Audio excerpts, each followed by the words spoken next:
Salut, je m'appelle Roxane Turcotte. Je viens de présenter mon premier frisson. C'est une frousse verte. Ça s'appelle Des voix d'épouvante aux éditions Héritage. Pour les 7-8 ans, ça se passe dans une forêt du Québec, sombre et dense, et où on entend des cris horribles comme du genre qu'on entend maintenant. Bon, écoute, je vais pas rester longtemps. Donc, des voix d'épouvante, c'est des frissons garantis. Et puis, je te dis, un super bon punch. Fait que moi, je m'en vais. Ciao, à la prochaine! Qu'est-ce qui se passe dans ce chalet pour que tous ceux qui y habitent soient morts de peur? Mon nom est Elisabeth Turgeon. Si vous voulez savoir, il faut lire Panique au chalet. Salut, je m'appelle Fanny Carrien, je suis auteure jeunesse et c'est moi qui ai écrit les romans Dangereux directeur et La colère du démon. J'ai toujours adoré les histoires qui font peur et je pense que c'est pour ça qu'Halloween, c'est ma fête préférée. C'est un vrai plaisir pour moi d'écrire dans la collection pour vous faire frissonner. Je pense avoir entendu quelque chose. Je m'appelle Caroline Chouinard et j'aimerais aujourd'hui vous présenter 3 livres. Le premier, Jeux dangereux à Québec, Le détenu de Trois-Rivières et Terreur sur l'île. Ce qui est particulier avec ces livres-là, c'est que je vais toujours, moi, visiter un endroit qui peut me donner la chair de poule un peu pour m'inspirer puis me mettre dans l'ambiance de l'histoire. Trois endroits différents, 3 ambiances complètement différentes, mais autant de frissons dans chacun des 3. Alors, si vous avez le goût de les découvrir, je vous souhaite une belle lecture et beaucoup de frissons.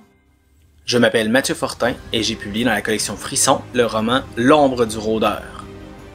Et je suis revenu à la collection Frisson avec le roman Transfert mortel.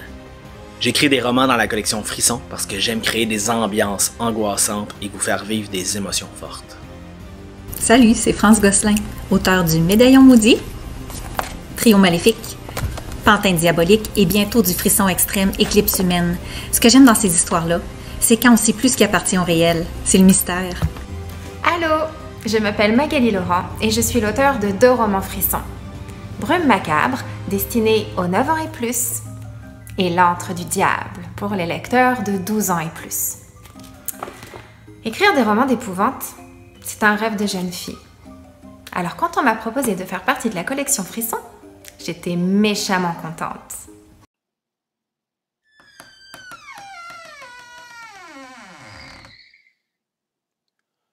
Faut pas que vous parlez trop fort, parce que sinon, mon terrible voisin va vous entendre. Puis on veut pas ça. Je m'appelle Jonathan. C'est moi qui ai écrit ce livre-là ici, Terrible voisin. Je pense qu'il arrive. Bonjour, ici Véronique Drouin et je vous invite à découvrir mon roman Esprit menaçant dans lequel Samuel, un jeune qui rêve de devenir cinéaste, déménage dans une vieille maison qui cache des passages secrets mais aussi des créatures mystérieuses derrière ses murs. Bonne lecture! Je m'appelle Pierre-Alexandre Bonin et quand j'étais jeune, j'adorais lire les romans de la collection Frisson. Donc quand on m'a approché pour devenir l'un des auteurs de la nouvelle collection Frisson 100% québécois, j'ai été incapable de refuser et j'ai le plaisir de vous présenter Cauchemar en apesanteur, le tout premier frisson de science-fiction à lire à vos risques et périls. C'est en arrivant au Québec que j'ai découvert les romans Frissons. Tout le monde les avait lus. C'était comme si tout le monde était déjà au courant, déjà prévenu. Tout le monde sauf moi. J'ai commencé à écrire, j'en suis à mon 2e. Dans un roman d'épouvante, on ne sait jamais ce qui peut arriver. On ne sait jamais ce qui va se passer. Et on ne sait jamais comment ça va se terminer. Mais on peut toujours y apprendre quelque chose. Et parfois trop... Non !